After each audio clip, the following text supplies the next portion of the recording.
শেষ যে ভূগোল ক্লাস আমি নিয়েছিলাম সেখানে আরম্ভ করেছিলাম ভারতের শক্তি সম্পদ। তার মধ্যে ফার্স্ট যে গুরুত্বপূর্ণ দুটো তাপবিদ্যুৎ ও জলবিদ্যুৎ নিয়ে কিন্তু ডিসকাস করা হয়েছিল। আমি তার লিঙ্কও তোমাদের গ্রুপে দিয়ে দিয়েছি, যারা ছিল না একটু নোট ডাউন করে নিও। ভূগোলের এই টপিকগুলো কিন্তু পুরোপুরি জিকে নির্ভর।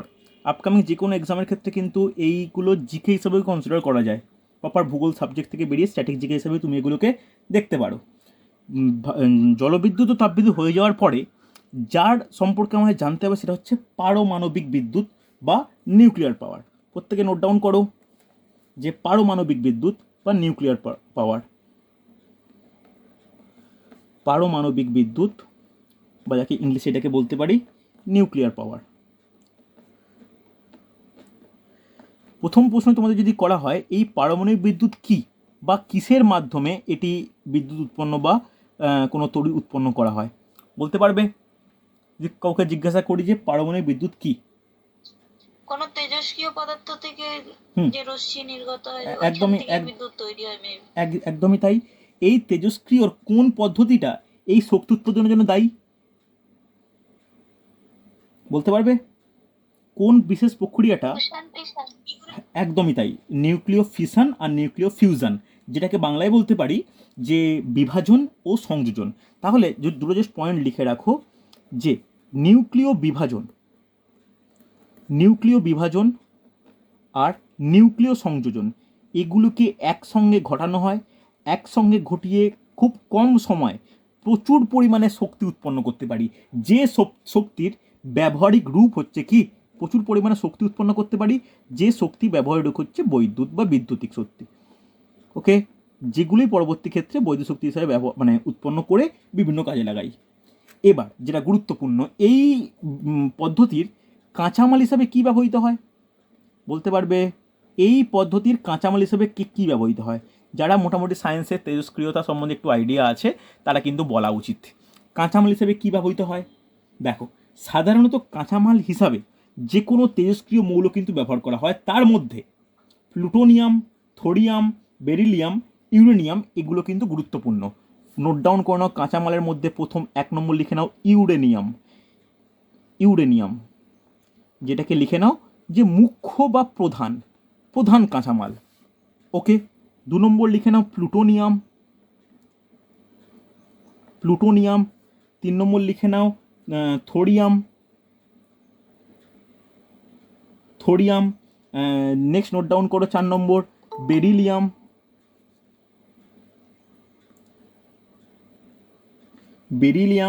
ওকে, এরপরে নোট ডাউন করবে যে লিথিয়াম প্রভৃতি। মোটামুটি এই পাঁচ রকম কাঁচামাল যেগুলো তেজস্ক্রিয় মৌল হিসাবে আমরা জানি, যেগুলো পরিচিত, সেগুলো পারমাণবিক চুল্লিতে কাঁচামাল হিসাবে ব্যবহার করা হয়, যা থেকে প্রচুর পরিমাণে শক্তি উৎপন্ন হয়, যে শক্তির রূপান্তরিত রূপ হলো বৈদ্যুতিক শক্তি। বোঝা গেছে? এরপরে আচ্ছা, আরেকটা জিনিস আমি মিস করে গেছি যেটা গুরুত্বপূর্ণ, 6 নম্বর, এটা 5, এটা 6, রেডিয়াম মিস করে গেছি আমি। চলো, এই 6টা কিন্তু গুরুত্বপূর্ণ। এই 6টা আবার উৎস কি কি, কোন এরিয়া পাওয়া যায় আমি একটু পরে লেখাচ্ছি। তার আগে একটা পয়েন্ট প্রত্যেকে নোট ডাউন করো যে ভারতে বিভিন্ন অঞ্চলে পারমাণবিক চুল্লি রয়েছে। কেউ বলতে পারবে বর্তমানে ভারতে কটা পারমাণবিক চুল্লি আছে? এটা কিন্তু জিকের কোশ্চেন। কেউ বলতে পারবে কোনো আইডিয়া? ভারতে বর্তমানে কটি পারমাণবিক চুল্লি বর্তমান, বলা যাবে? কারো কোনো আইডিয়া? নোট ডাউন করো। বর্তমানে ভারতে 22টি পারমাণবিক চুল্লি বর্তমান। নোট ডাউন করে নাও, বর্তমানে ভারতে 22টি পারমাণবিক চুল্লি বর্তমান।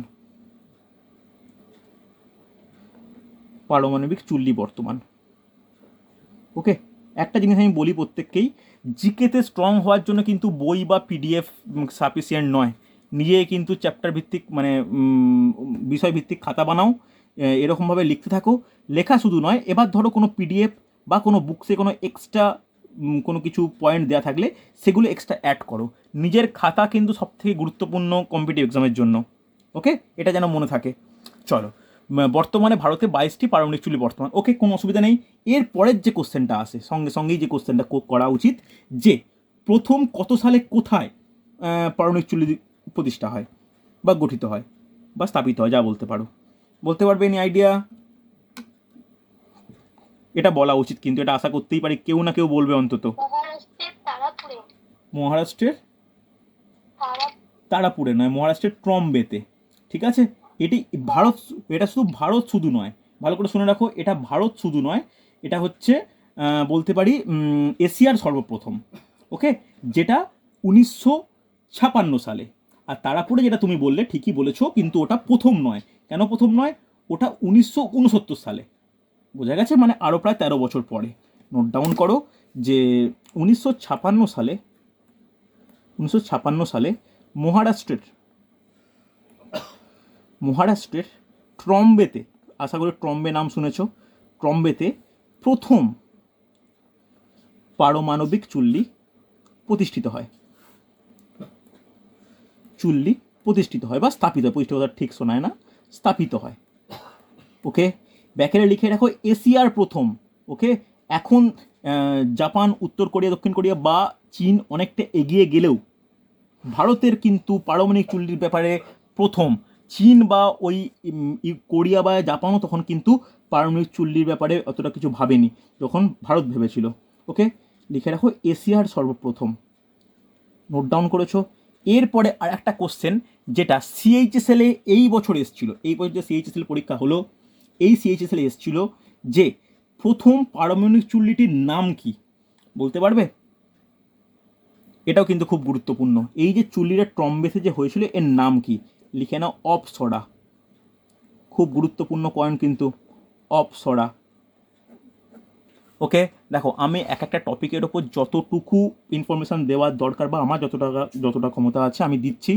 এটা কিন্তু সাফিসিয়েন্ট নয়। বাকিগুলো বা বাকি বিভিন্ন বই, বিভিন্ন জায়গায় প্রত্যেককে বলবো, যদি ভূগোলের কথা করতে চাও, কার্তিক চন্দ্র মণ্ডল বেঙ্গলিতে, ইংলিশে মাজিদ হোসেন, এ দুটো কিন্তু যে কোনো কম্পিটিটিভ এক্সামের জন্য, ভূগোলের জন্য সাফিসিয়েন্ট। এই দুটো বই, একটা বেঙ্গলিতে একটা ইংলিশে, এটা কাছে রাখলে সেকেন্ড হ্যান্ড কিনলেও অসুবিধা নেই। অন্তত ডেটাগুলো হয়তো আপডেট করতে হবে, কিন্তু সেকেন্ড হ্যান্ড কিনলেও এই সমস্তগুলো কিন্তু ভালোই দেওয়া আছে, কিনতে পারো। একটা মাজিদ হোসেন আর একটা কার্তিক চন্দ্র মণ্ডল। ওকে, তাই দেখবে প্রচুর ইনফরমেশন দেওয়া আছে একটা টপিকের ওপর। হয়েছে?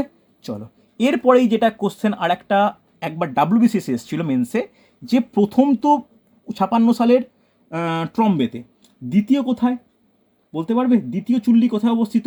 দ্বিতীয় চুল্লি লিখে নাও যে সাইরাসে অবস্থিত। লিখে নাও 1960 সালে, 60 সালে সাইরাসে দ্বিতীয় প্রতিষ্ঠিত হয়, দ্বিতীয় চুল্লি প্রতিষ্ঠিত হয়।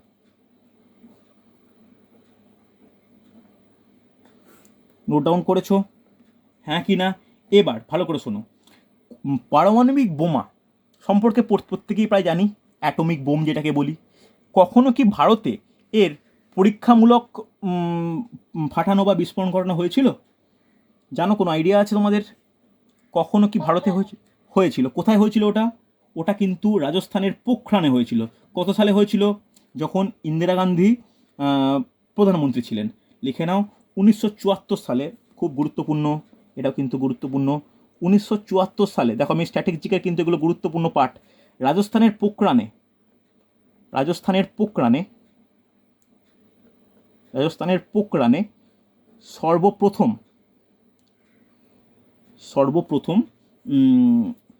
পারমাণবিক বোমা, পারমাণবিক বোমা,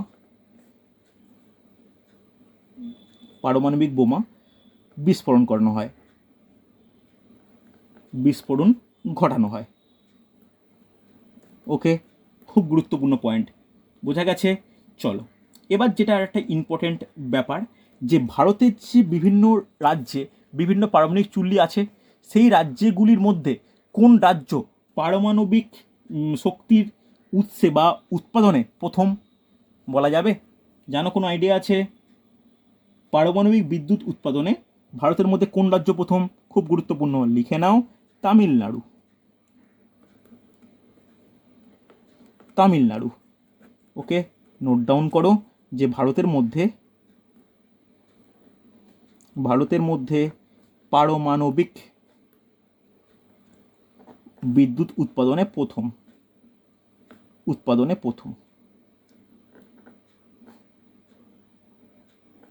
ওকে, হয়েছে? কোনো অসুবিধা থাকলে বলবে আমাকে, কোনো ডাউট থাকলে বলো, হ্যাঁ কি না? এরপরে বিশ্বে বিশ্বে প্রথম কোন দেশ? কোনো আইডিয়া? বিশ্বে ফার্স্ট কে? বিশ্বে ফার্স্ট হচ্ছে ইউএসএ, আমেরিকা। ভারতের স্থান কত? ভারতের স্থান হচ্ছে 11th, একাদশতম। একাদশতম হচ্ছে ইন্ডিয়া। দেখো এই ডেটাগুলো আমি যেটা দিলাম এটা 2021-এর ডেটা অনুযায়ী। আমি বারবার আমি যখন ভারতের কৃষি পড়াই বা যখন ভারতের মৃত্তিকা পড়াই, যে কোনো ডেটা যখন দিই সেটা কিন্তু প্রত্যেকটা কোন বছরের সেটা কিন্তু মেনশান করে দিই। এর কারণ কি, মেনশান করার কারণটা কি? ভূগোলের এটাই সমস্যার ব্যাপার যে এই প্রপার ডেটাটা কিন্তু মাঝে মাঝেই চেঞ্জ হয়, অর্থাৎ চেঞ্জ হওয়াটা স্বাভাবিকও উৎপাদনের ভিত্তিতে। তো এটা আপডেট করে নেওয়া উচিত। যেমন যেমন ডাব্লিউবির পরীক্ষাটা কোশ্চেন তোমরা ফেস করেছিলে যে পশ্চিমবঙ্গের দীর্ঘতম সেতু কি? কি অ্যান্সার কি হবে? কি মনে হয়? তোমরা তো পরীক্ষা দিয়ে এলে, কি কি অ্যান্সার করেছো, কি মনে হয়? পশ্চিমবঙ্গের দীর্ঘতম সেতু। স্যার আমি তো রবীন্দ্র সেতু করেছি, কিন্তু অনেক জায়গায় লেখা আছে জয়ী সেতু। অনেক জায়গায় রবীন্দ্র সেতু ধারে কাছেও হবে না। রবীন্দ্র সেতু কোনোদিনই দীর্ঘতম না। রবীন্দ্র সেতু বলতে কোনটা? যেটা হাওড়া ব্রিজ। ভুল ছিল নাকি জানি না, আমি পড়েছিলাম কোথাও একটা না, যেখানে কোথাও রবীন্দ্র সেতু না। ছিল, তুমি যেটা কিন্তু করেছো সেটা হচ্ছে দীর্ঘতম ঝুলন্ত সেতু বললে, তখন ঝুলন্ত একটাই আছে, তো ওটা দীর্ঘতম রবীন্দ্র সেতু, হাওড়া ব্রিজ, ঠিক আছে। এমনি দীর্ঘতম কোনটা? দেখো 2021-এর একটা জায়গাতে ফারাক্কা ছিল।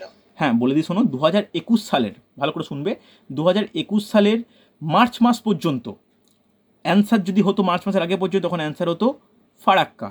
ফারাক্কার দৈর্ঘ্য কত ছিল? 2312 কিলোমিটার, মানে প্রায় 2 কিলোমিটার 300 মিটার বলতে পারো। এটা ছিল দীর্ঘতম, একদম কারেক্ট।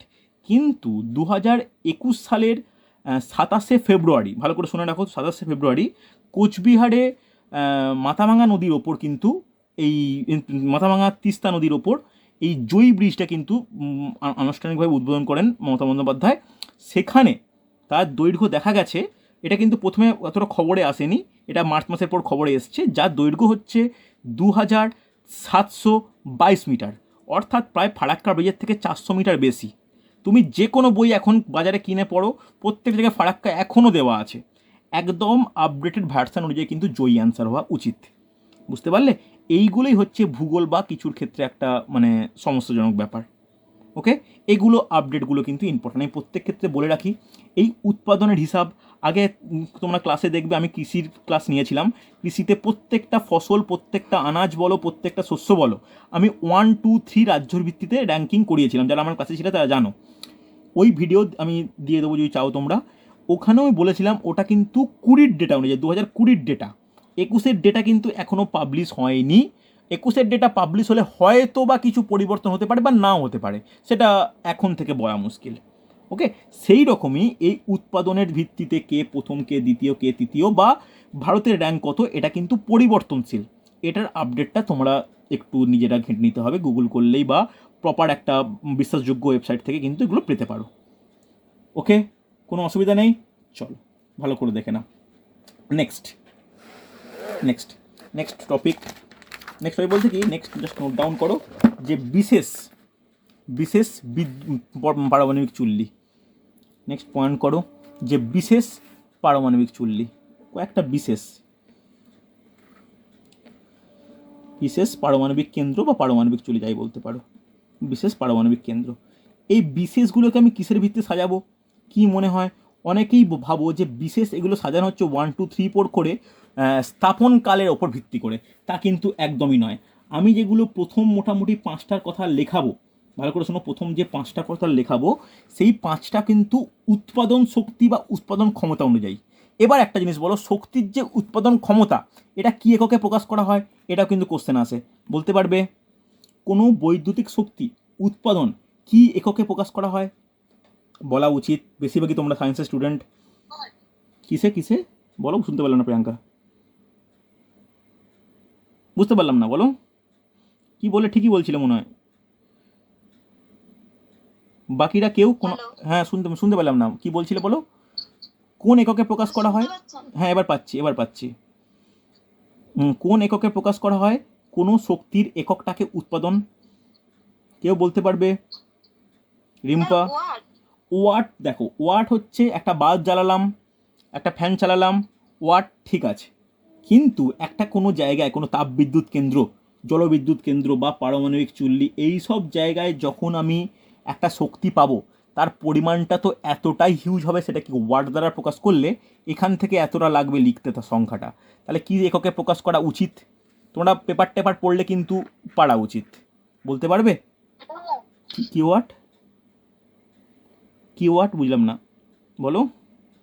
মেগাওয়াট। ওকে, উৎপাদন ক্ষমতা কিন্তু মেগাওয়াট এককে প্রকাশ করা হয়। হয়েছে? চলো, ফার্স্ট খুব গুরুত্বপূর্ণ, আমি কিভাবে লিখব? কেন্দ্রের নাম, কোন বছর স্থাপন হয়, রাজ্য, উৎপাদন ক্ষমতা। একটা কলাম তোমরা বানিয়ে নাও, যে কেন্দ্র, তারপরে হচ্ছে রাজ্য, স্থাপনকাল, উৎপাদন ক্ষমতা। একটা তোমরা এইভাবে কলাম বানাও, মনে রাখতে সুবিধা হবে। উৎপাদন ক্ষমতা, এই উৎপাদন ক্ষমতায় লিখলে না, এর ওপরে ব্যাখ্যা লিখে নাও যে এমডাব্লু মানে মেগাওয়াট। ওকে, এই চারটে একটু মনে রাখতে হয়। দেখো, স্থাপনকাল দিয়ে কোশ্চেন কিন্তু আমি খুব একটা দেখিনি, এই প্রথম দ্বিতীয় ছাড়া। কিন্তু কোন রাজ্যে এই কেন্দ্র বর্তমান, এটা খুব ইম্পর্টেন্ট। আর যদি এই উৎপাদন ক্ষমতার ক্রম না চাইলেও সব থেকে বেশি কোনটা এটা চায়।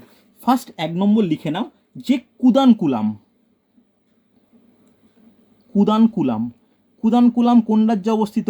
লিখে নাও তামিলনাড়ু। স্থাপনকাল কোন বছর? লিখে নাও 2014। উৎপাদন ক্ষমতা কত? 2000 মেগাওয়াট। এটাকে স্টার দিয়ে রাখো। এটাকে কেন স্টার দিতে বললাম? এই কুদানকুলাম হলো, একটা পয়েন্ট হিসাবে নোট ডাউন করে নাও, এটি ভারতের নবীনতম ও বৃহত্তম পারমাণবিক শক্তি কেন্দ্র। লিখে নাও, এটি ভারতের নবীনতম, সব থেকে মানে নতুন স্থাপন হয়েছে, নবীনতম ও বৃহত্তম। এটি ভারতের নবীনতম ও বৃহত্তম। নোট ডাউন করতে পেরেছো? গুরুত্বপূর্ণ কিন্তু। হয়েছে? না হলে বলবে আমায়, কোনো ডাউট থাকলে বলো আমাকে। চলো, 2 নম্বর নোট ডাউন করো, তারাপুর। যেটার কথা রিম্পা বলছিলে, তারাপুর কোন রাজ্যে অবস্থিত? তারাপুর মহারাষ্ট্রে অবস্থিত। স্থাপনকাল কবে? 1969। উৎপাদন ক্ষমতা কত?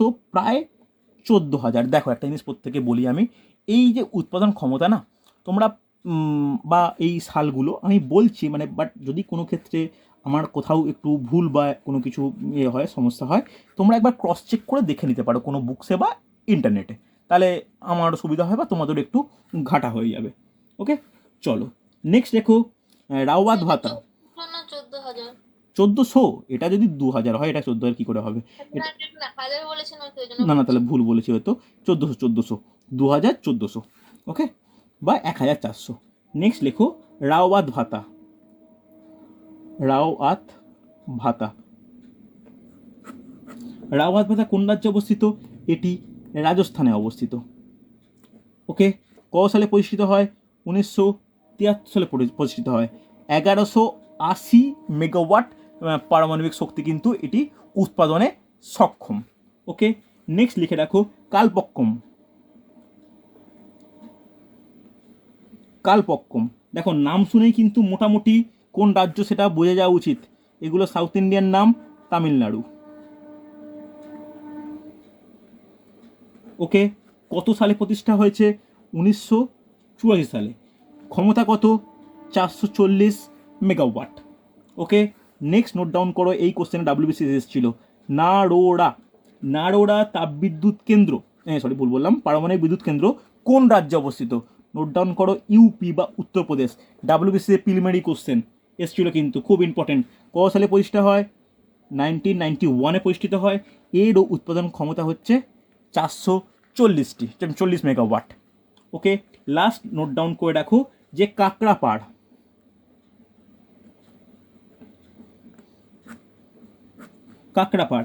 কোন রাজ্যে অবস্থিত? গুজরাট। দেখো, এই কোশ্চেনগুলো খুব আসে। গুজরাট। কত সালে প্রতিষ্ঠা হয়? 1993। 440 মেগাওয়াট উৎপাদন ক্ষমতা সম্পন্ন। আশা করি প্রত্যেকে নোট ডাউন করেছো। কোনো ডাউট বা কোনো সমস্যা থাকলে আমাকে জানাও। হ্যাঁ কি না, বোঝা গেছে? হ্যাঁ কি না বলবে আমাকে। গেছে তো? চলো, এবার ভালো করে শোনো। এবার আরও কিছু জিনিস লিখে নিতে হয়, যে একটু ইম্পর্টেন্ট হিসাবে, যে কোথায় কোথায় তৈরি হচ্ছে। লিখে নাও যে নির্ণেয় মান, এটা কিন্তু ইম্পর্টেন্ট, লিখে নাও নির্ণেয় মান।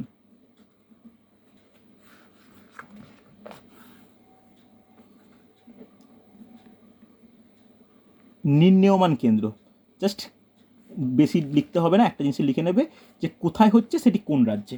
1 নম্বর লেখো গোরখপুর। গোরখপুর কোন রাজ্যে বলা উচিত? গোরখপুর কোন রাজ্যে? লিখে নাও হরিয়ানা। না, হরিয়ানা, সেটা গোরক্ষপুর, হরিয়ানা। 2 নম্বর নোট ডাউন করবে, আর একটা যেটা তৈরি হচ্ছে রাওয়াত ভাতা। রাওয়াত ভাতা কোন রাজ্যে? এক্ষুনি বললাম, রাজস্থান। ওকে, আর নেক্সট নোট ডাউন করে নাও 3 নম্বর, যে কালপক্কম। কালপক্কম কোন রাজ্য? তামিলনাড়ু। এই 3টি একটু নোট ডাউন করে নাও। এই 3টি হচ্ছে নির্ণেয়মান, যেটা তৈরি হচ্ছে। তবে গুরুত্বপূর্ণ, এটা কিন্তু পারমাণবিক নয়, এটা হচ্ছে আণবিক শক্তি কেন্দ্র হিসাবে। ওকে, আণবিক শক্তি কেন্দ্র হিসাবে এগুলো কিন্তু তৈরি হচ্ছে। বোঝা গেল? আশা করব তোমরা পারমাণবিক শক্তিক্ষেত্র ও আণবিক শক্তিক্ষেত্র বা এই পরমাণু আর অণু, এই ব্যাপারের ডিফারেন্সটা তোমরা নিশ্চয়ই জানো। হচ্ছে, কোনো অসুবিধা নেই, হ্যাঁ কি না? এইবার যেটা গুরুত্বপূর্ণ, যে কোন কোন গবেষণা কেন্দ্র বা এই সম্পর্কে, এই পরমাণু শক্তি উৎপন্ন বা আণবিক শক্তি উৎপন্নর ক্ষেত্রে কোন কোন গবেষণা কেন্দ্র জড়িত, বলতে পারবে? নেক্সট ফার্স্ট পয়েন্ট করো এর আন্ডারে, যে অ্যাটমিক শক্তি কমিশন বা atomic energy commission. Note down করো, অ্যাটমিক এনার্জি কমিশন। কমিশন, যেটাকে AEC বলা হয়। এর কাজ কি?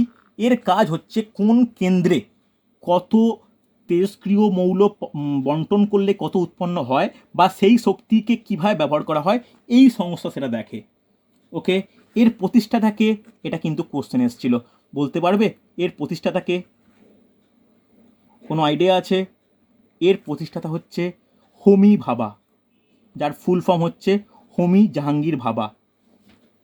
আমরা প্রত্যেকেই ভাবা অ্যাটমিক সেন্টারের নাম শুনেছি, বা অ্যাটমিক সেন্টারের নাম মুম্বাই, সেটা নাম শুনেছি। এর কিন্তু রিক্রুটমেন্টও হয়, সরকারি বা কেন্দ্রীয় সরকারের পরীক্ষার মাধ্যমে কিন্তু রিক্রুট হয়। তো এরও কিন্তু নোটিফিকেশান মাঝে মাঝে বেরোয়, তো ভাবা অ্যাটমিক সেন্টারের। তো এই হোমি ভাবা অ্যাটমিক এনার্জি কমিশন কিন্তু প্রতিষ্ঠা করেন, যার হেড অফিস কোথায় বা সদর দপ্তর কোথায়? মুম্বাই।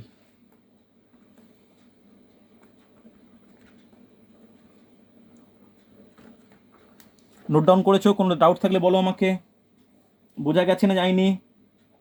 কোনো অসুবিধা থাকলে বলবে আমাকে। এইবার এই যে নির্ণেয়মান যে আণবিক শক্তি রয়েছে, যেগুলো নির্ণেয়মান হচ্ছে, এর মধ্যে বেশিরভাগ কেন্দ্রে যেখানে অলরেডি পারমাণবিক চুল্লি রয়েছে, সেইখানেই পরিকাঠামো থাকার দরুন সেইখানেই প্রতিষ্ঠা হচ্ছে। তাহলে এরকম কি কোনো আণবিক কেন্দ্র রয়েছে যেটা যেটা অলরেডি প্রতিষ্ঠিত? এখানেও রয়েছে। এখানেও কিন্তু মোটামুটি 3টের নাম আমরা করতে পারি, আমি আর আলাদা করে লেখাচ্ছি না, যে ট্রম্বে, কালপক্কম, আর হচ্ছে ইন্দোর। এইখানে কিন্তু 3টে গবেষণা কেন্দ্র বিশেষভাবে রয়েছে, যে গবেষণা কেন্দ্রে কি বর্তমান এই আণবিক শক্তি নিয়ে গবেষণা হয়। এর মধ্যে আমি একটা জিনিস লিখে রাখছি, যেটা খুব ইম্পর্টেন্ট, যে পশ্চিমবঙ্গের রেসপেক্টে পশ্চিমবঙ্গে কোথায় বর্তমান, একটা পশ্চিমবঙ্গ বলে লিখে রাখো, একটা পয়েন্ট করো। কেন পশ্চিমবঙ্গের মধ্যে একটি জায়গাতেই অ্যাটমিক শক্তি বা আণবিক শক্তি নিয়ে কিন্তু গবেষণা হয়, সেটা হচ্ছে কলকাতায়। নোট ডাউন করো, কলকাতায়। যেটা কত সালে প্রতিষ্ঠিত হয়? 1977 সালে প্রতিষ্ঠিত হয়। খুব গুরুত্বপূর্ণ, যেটি 1977 সালে প্রতিষ্ঠিত হয়। এর নাম কি জানো কিছু? এর নাম কি? লিখে রাখো, variable energy cyclotron centre. Note down করো, ইম্পর্টেন্ট কিন্তু। Variable energy cyclotron TRON centre.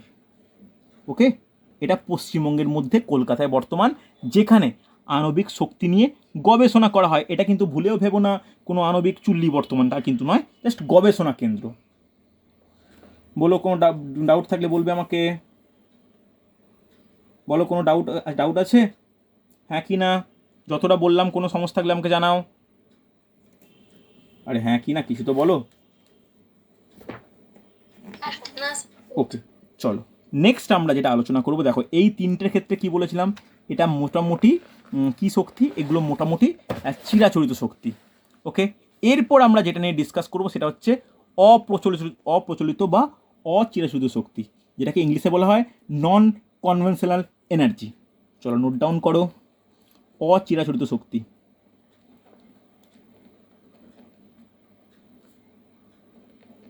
শক্তি, তাহলে এর মধ্যে গুরুত্বপূর্ণ কোনটা? আগের দিন ক্লাসে কিন্তু প্রত্যেকটার এক্সাম্পল কম বেশি দেওয়া হয়েছিল। এর মধ্যে থেকে সবথেকে গুরুত্বপূর্ণ বা সবথেকে বেশি কোশ্চেন আসে সেটা হচ্ছে সৌরশক্তি। ওকে, 1 নম্বর নোট ডাউন করবে, সৌরশক্তি, যাকে ইংলিশে বলা হয় সোলার এনার্জি।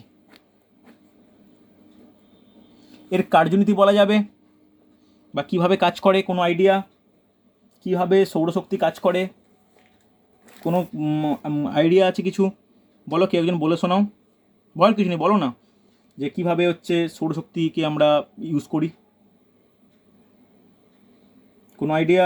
দেখো, সূর্য থেকে বায়ুস্তরে আগত আলো এবং আলো শুধু আলো তো নয়, যে উত্তাপটাও আসে তাকে, আলো ও উত্তাপকে একত্রে কাজে লাগিয়ে সৌরশক্তি থেকে বিদ্যুৎ শক্তিতে যে পরিবর্তন করা হয় যে বিশেষ পদ্ধতিতে, তাকে বলি সৌরশক্তি, মানে সৌরশক্তির ব্যবহার। ওকে, এই সৌরশক্তি কিন্তু পুরোপুরি অচিরাচরিত শক্তি, কারণ এখানে প্রাকৃতিক কথাটা ঠিক নয় হয়তো, যে পরিবেশের ওপর এর দূষণের মাত্রা নেই বললেই চলে। বোঝা গেছে? এবার ভালো করে শুনে নাও, একটা ডেটা খুব ইম্পর্টেন্ট, যে ভূপৃষ্ঠে সৌরশক্তি এসে পড়ছে, এর পরিমাণটা কত, ভালো করে শোনো।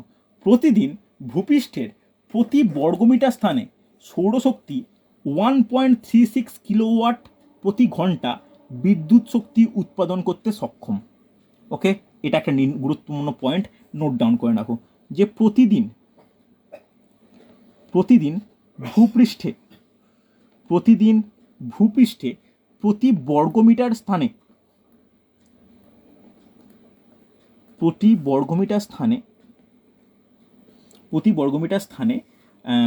সৌরশক্তি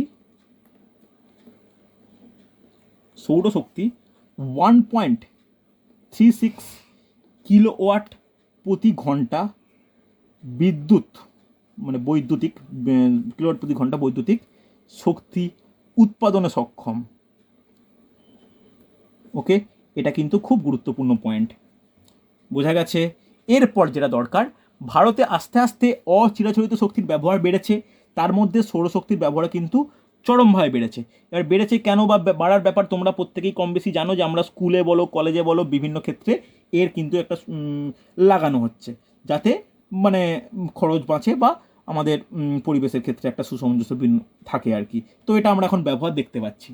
এর মধ্যে যে প্রথম যে কোশ্চেনটা আসে বা প্রথম যে পয়েন্ট, কোথায় বা ভারতের কোথায় সবথেকে বৃহত্তম সৌর পুকুর রয়েছে? সৌর পুকুর বলতে হিউজ একটা এরিয়া রয়েছে যেখানে সৌরশক্তি পড়ছে, তা উৎপন্ন করছে, বলতে পারবে? Any idea? লিখে নাও, মাধাপুর গুজরাট, খুব ইম্পর্টেন্ট, মাধাপুর গুজরাট, লিখে রাখো, বৃহত্তম সৌর পুকুর বর্তমান। দেখো এই পয়েন্টগুলো কিন্তু স্ট্যাটিক জিকের জন্য খুব গুরুত্বপূর্ণ হয়েছে। নোট ডাউন করেছো? মাধাপুর গুজরাট ভারতের বৃহত্তম সৌরপুকুর হয়েছে, কোনো অসুবিধা নেই। এরপরে ভালো করে নোট ডাউন করবে যে ভারতের স্থান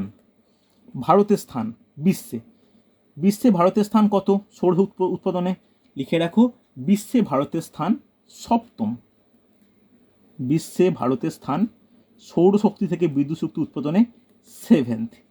এবার যদি তোমাকে বলা হয় যে কোন রাজ্য প্রথম, বলা যাবে? ভারতের মধ্যে কোন রাজ্য প্রথম? নোট ডাউন করো, কর্ণাটক ভারতের মধ্যে ফার্স্ট। ওকে, কর্ণাটক ভারতের মধ্যে ফার্স্ট। এরপরে মোটামুটি আর কি বলতে পারি ভারতের কর্ণাটকের মানে পরবর্তী ক্ষেত্রে বলা যায় তেলেঙ্গানা ও রাজস্থান, ফলোড বাই তেলেঙ্গানা ও রাজস্থান। নোট ডাউন করেছো? হ্যাঁ কি না? এবার যেটা কোশ্চেন আসে যে ভারতের মধ্যে পশ্চিমবঙ্গে কি সেই রকম কোনো বৃহৎ সৌরপুকুর বর্তমান? তাহলে অ্যান্সার হবে কিন্তু না। ভারতে এখন সেই মতো কোনো সৌর মানে ভারতে বলছি পশ্চিমবঙ্গে সেই মতো কোনো বৃহৎ ক্ষেত্রে তৈরি হয়নি। এটা ক্ষুদ্র হিসাবে যে যার মানে প্রাইভেটাইজেশনের ভিত্তিতে বা কোনো প্রাইভেট সেক্টরে বা কোনো স্কুলে কলেজে গভর্নমেন্ট কর্তৃক এরকমভাবে চালু হচ্ছে। সেই মতো সৌরশক্তিকে হিউজ হিসাবেই ব্যবহার করা, সেটা কিন্তু এখনও কোনো জায়গায় পশ্চিমবঙ্গে অতটা বৃহৎভাবে চালু হয়নি। ওকে, চলো, এই গেল সৌরশক্তি। 2 নম্বর যেটা গুরুত্বপূর্ণ সেটা কিন্তু কোশ্চেন আসে, সেটা হচ্ছে বায়ুশক্তি। বায়ুশক্তি 2 নম্বর হেডিং করবে ছিল বায়ুশক্তি।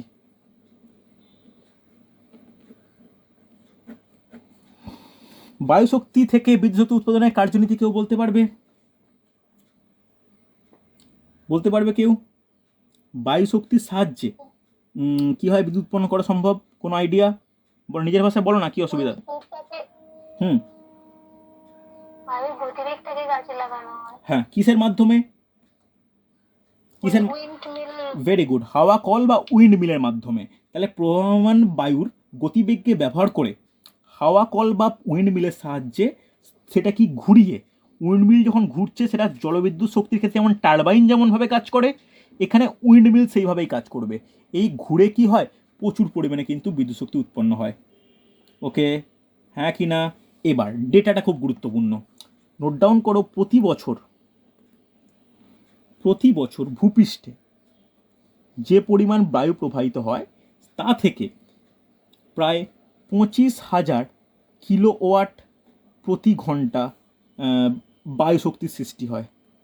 ওকে, বায়ুশক্তির সৃষ্টি হয়, যেটাকে কাজে লাগাতে পারলে আমরা কিন্তু এত পরিমাণ বিদ্যুৎ শক্তি পেতে পারি। এবার তোমাদের যেটা প্রশ্ন করা হয়, যেটা আমি লেখাচ্ছি না, তোমরা লিখে নিতে পারো, যে উত্তম বা অনুকূল পরিবেশ বায়ুশক্তির কী কী হতে পারে?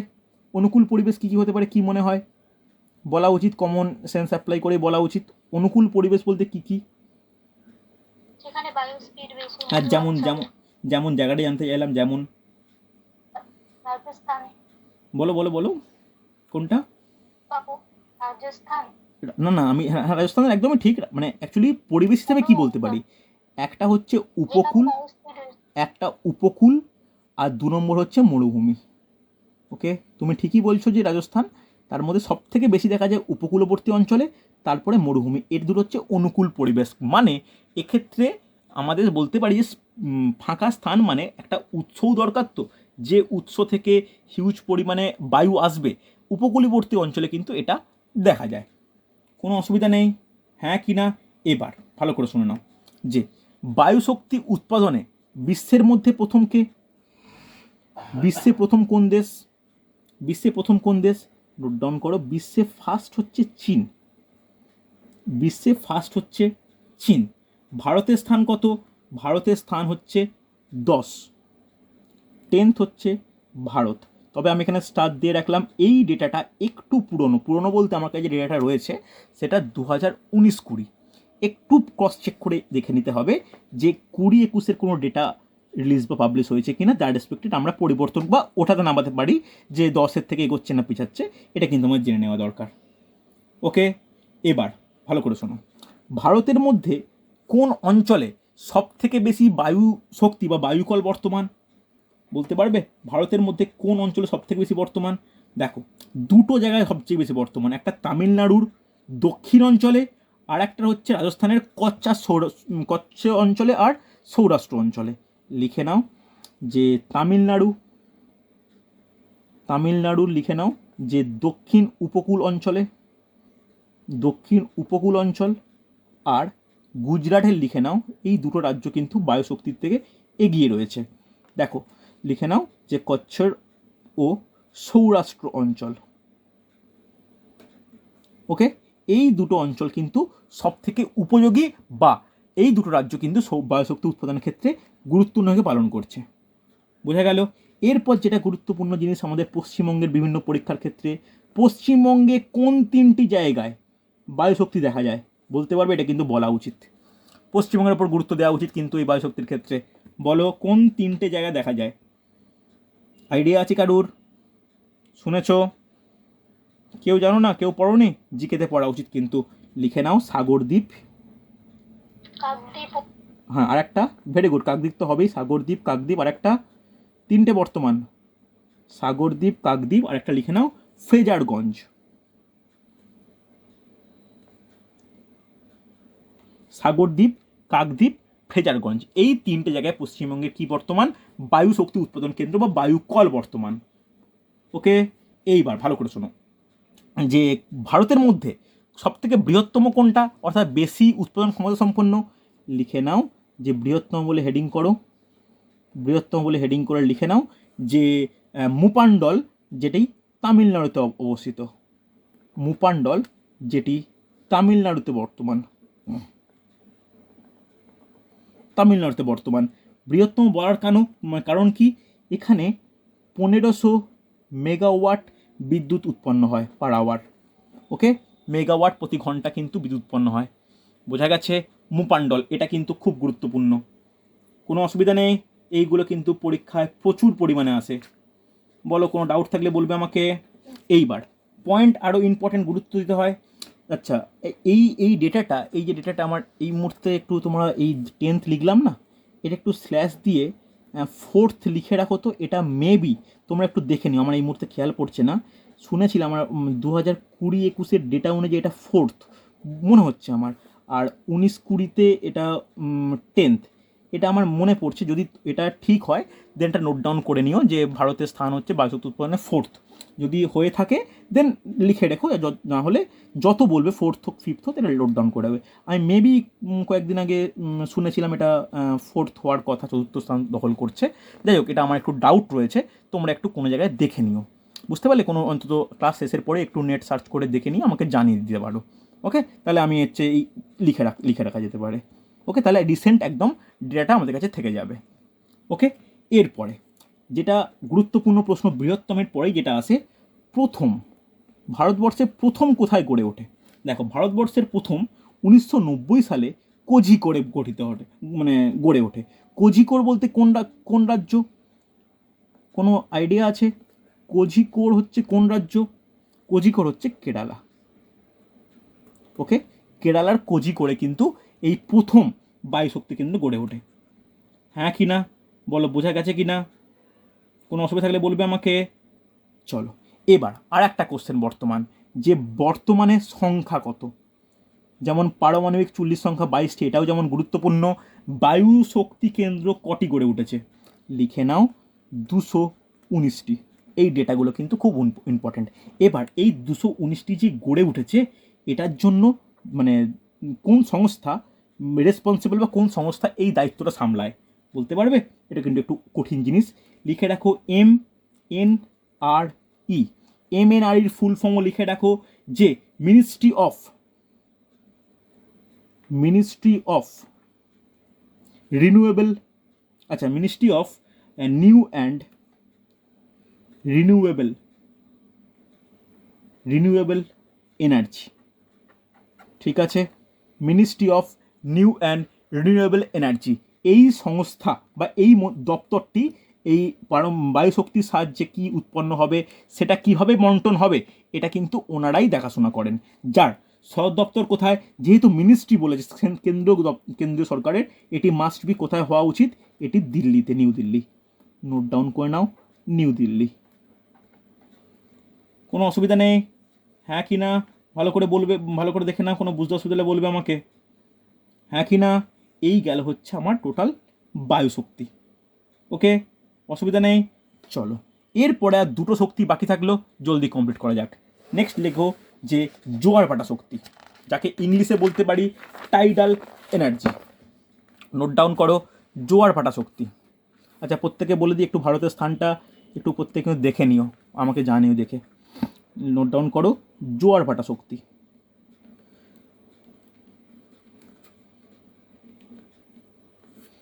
জোয়ার ভাটা শক্তি, যাকে ইংলিশে বলা হয় টাইডাল এনার্জি। ওকে, দেখো জোয়ার ভাটা শক্তির কী কার্যনীতি কীভাবে চলে।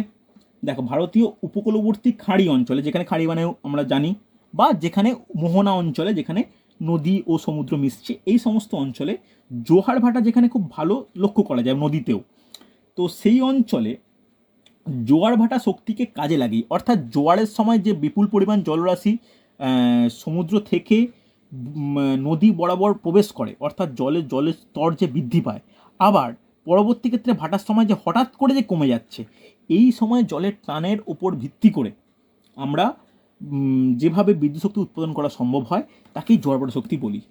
ওকে, তবে বলতে পারি এই প্রক্রিয়াটা বা এই শক্তি উৎপাদন প্রক্রিয়াটা এখনও মানে চলছে, চেষ্টা চলছে। এই নয় যে এটা আমরা পেরে গেছি, তা কিন্তু নয়, এখনও চেষ্টা চলছে।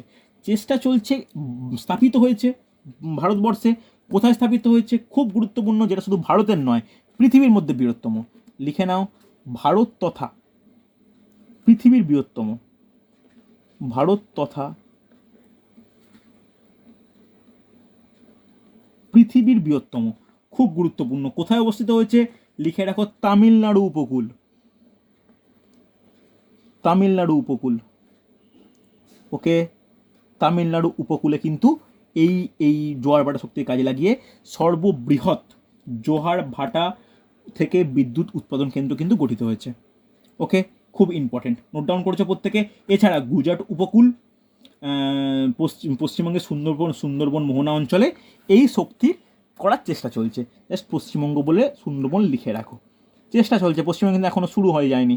পশ্চিমবঙ্গের সুন্দরবনে কিন্তু এর প্রচেষ্টা চলছে যে জোয়ার ভাটাকে কাজে লাগিয়ে যদি কোনো উৎপাদন করা সক্ষম হয়।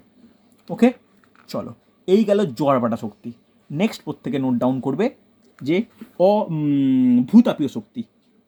ভূতাপীয় শক্তি,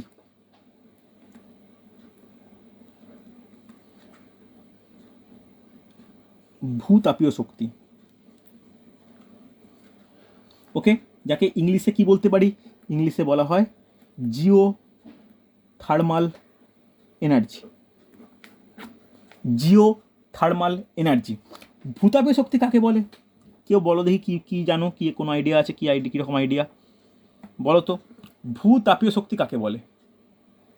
কোনো আইডিয়া বলা উচিত কিন্তু, বলো বলো, কোনো আইডিয়া থাকলে বলো। দেখো, ভূ অভ্যন্তরে তাপ দ্বারা সৃষ্ট উষ্ণ বাষ্পের সাহায্যে টারবাইন বা জেনারেটরের মাধ্যমে যে বিদ্যুৎ উৎপন্ন করা হয় তাকে বলে ভূতাপীয় শক্তি। ওকে, আমরা জানি যে মাটির অভ্যন্তরে শিলাস্তরের মধ্যে যে তাপ বায়ুমণ্ডলের থেকে অনেক বেশি। ওই তাপটাকে কাজে লাগিয়ে কি করা হয়, টারবাইন বা জেনারেটরের সাহায্যে যে বিদ্যুৎ উৎপন্ন করা হয় তাকে বলা হয় ভূতাপীয় শক্তি। জাস্ট এটুকু লিখে রাখো যে ভূ অভ্যন্তরীয় তাপ, অভ্যন্তরের তাপ, সেখান থেকে টারবাইনের সাহায্যে কি হয়, বৈদ্যুতিক শক্তি। এটাই হচ্ছে এই খুব গুরুত্বপূর্ণ বৈদ্যুতিক শক্তি। এইভাবে কিন্তু উৎপাদন করা সম্ভব হয়েছে। ওকে, এই বৈদ্যুতিক শক্তি উৎপাদনের ক্ষেত্রে ভালো করে শোনো, কটা এই কোন সংস্থা এটাকে চালায় বা কোন সংস্থা এটা নজর রাখে সেটা প্রত্যেকেই আমরা জানি যে জিএসআই। জিএসআইয়ের ফুল ফর্ম কি বলতে পারবে? Geological survey of India. Geological, okay, geological survey of India. Survey of India. Okay, এই সংস্থা কিন্তু এই ভূতাপীয় শক্তির বন্টন বা কোথায় এর উপযোগী অনুকূল পরিবেশ রয়েছে এনারা কিন্তু চিহ্নিত করেন। এনাদের মত অনুসারে ভারতে কটি বর্তমান, ভারতে 340টি যে উষ্ণ প্রস্রবণ রয়েছে আমরা প্রত্যেকে জানি, তার মধ্যে পশ্চিমবঙ্গে বক্রেশ্বর বর্তমান। হ্যাঁ কিনা জানি তো, উষ্ণ যে প্রস্রবণ রয়েছে এই প্রস্রবণে কি হয়েছে, এই প্রস্রবণে এবং আরও তিনটি ভূতাপ শক্তি সম্পন্ন অঞ্চলকে চিহ্নিত করা হয়েছে। ভূতাপ শক্তি সম্পন্ন অঞ্চল চিহ্নিত করা হয়েছে।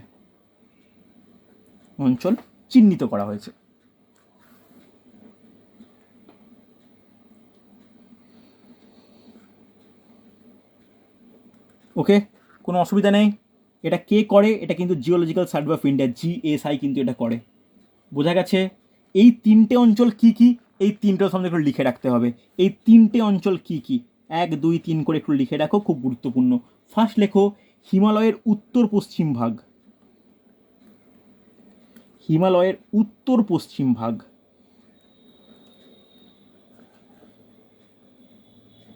ওকে, কোনো অসুবিধা নেই। নেক্সট 2 নম্বর হচ্ছে সোন নর্মদা উপত্যকা। সোন নর্মদা উপত্যকা অর্থাৎ মধ্যপ্রদেশের বিরাট অঞ্চল উপত্যকা। ওকে, দ্বিতীয় অঞ্চল। আর তৃতীয় অঞ্চল কোনটাকে ঠিক করা হয়েছে? পশ্চিম মহারাষ্ট্র ও গুজরাট। পশ্চিম মহারাষ্ট্র ও গুজরাট, এই 3টে অঞ্চলকে কিন্তু আমরা ঠিক নয়, জিএসআই এটাকে চিহ্নিত করেছে যে এই 3টে অঞ্চলে ভূতাপীয় শক্তি মানে ভূতাপীয় তাপের এতটাই বেশি যেখান থেকে শক্তি উৎপাদন করা সক্ষম। ওকে, হ্যাঁ কি না? এরপরে এখনও বৃহত্তম ক্ষুদ্র ব্যাপার আসেনি, কেন ততটাও তো বেশি স্থাপন হয়নি। তবে কোশ্চেন আসতে পারে ভারতের কোথায় প্রথম স্থাপন হয়? প্রথম বলে লিখে রাখো খাম্মান। খাম্মানটা কোন জায়গা? তেলেঙ্গানা। ওকে, এই খাম্মান হচ্ছে তেলেঙ্গানার খাম্মান। এখানে প্রথম ভূতাপীয় শক্তি কেন্দ্র স্থাপিত হয়ে গেছে অলরেডি, যার উৎপাদন হার হচ্ছে 25 মেগাওয়াট। দেখো যথেষ্ট কম, সবে নতুন শুরু হয়েছে। পরবর্তী ক্ষেত্রে আমরা এই সমস্ত অপ্রচলিত শক্তির ব্যবহার কিন্তু দেখব। বলো বোঝা গেছে না যায়নি? এই হলো আমাদের টোটাল, ভালো করে শুনে রাখো, এই হলো টোটাল ভারতের শক্তি সম্পদ। আমি এই টপিকের ওপর তোমাদের আজকে রাত্রিবেলায় এমসিকিউ পাঠাচ্ছি, মোটামুটি গোটা 30টা মতো এই টপিকের উপর শুধুমাত্র। তোমরা সলভ করে এই নোটের হেল্প নিয়ে বা অন্য কোনো জায়গায় হেল্প নিয়ে একটু এমসিকিউগুলো করে রাখো, বা ওই এমসিকিউগুলোকে এরপর থেকে না খাতায় একটু নোট ডাউন করে নিও, তাহলে এক একটা টপিক কিন্তু ঠিকঠাকভাবে এগিয়ে থাকবে। বুঝতে পারলে? হয়েছে? কোনো অসুবিধা নেই তো? চলো, আজকের এই শক্তি সম্পদ কিন্তু এতটাই। পরের দিন আমি যেটা শুরু করব জিওগ্রাফির, সেটা হচ্ছে স্বাভাবিক উদ্ভিদ। দেখো আমি কীভাবে এগিয়েছি একটু বলে দিই। প্রথম থেকে ফার্স্ট চ্যাপ্টার করেছি ভারতের অবস্থান, সেকেন্ড চ্যাপ্টার ভারতের ভূপ্রকৃতি, থার্ড ভারতের নদ নদী, ফোর্থ ভারতের জলবায়ু, ফিফথ মৃত্তিকা, সিক্সথ কৃষি। তারপরে কৃষির পর কি করলাম? কৃষির পর করাচ্ছি হচ্ছে ভারতের শক্তি সম্পদ। ওকে, মাঝে কিছু মিস করলাম কি না? ভারতের কৃষির পর শক্তি সম্পদ হয়েছে। এই হলো হচ্ছে টোটাল টপিক। আচ্ছা না, মাঝে একটা মিস করি, সেটা হচ্ছে খনিজ। এই কৃষির পরে খনিজের পরে শক্তি। ওকে, এই চ্যাপ্টারগুলো পরপর করানো হয়েছে, এগুলো একটু তোমরা ভালো করে দেখে নাও। আমি আগেও প্রত্যেক চ্যাপ্টারে এমসিকিউ পাঠিয়েছি, আজকে এই চ্যাপ্টারের এমসিকিউ পাঠাবো। 2 দিন লাগলো এই চ্যাপ্টার শেষ করতে, এই চ্যাপ্টারে এমসিকিউ পাঠাবো। ওকে, চলো আজকে এতটাই।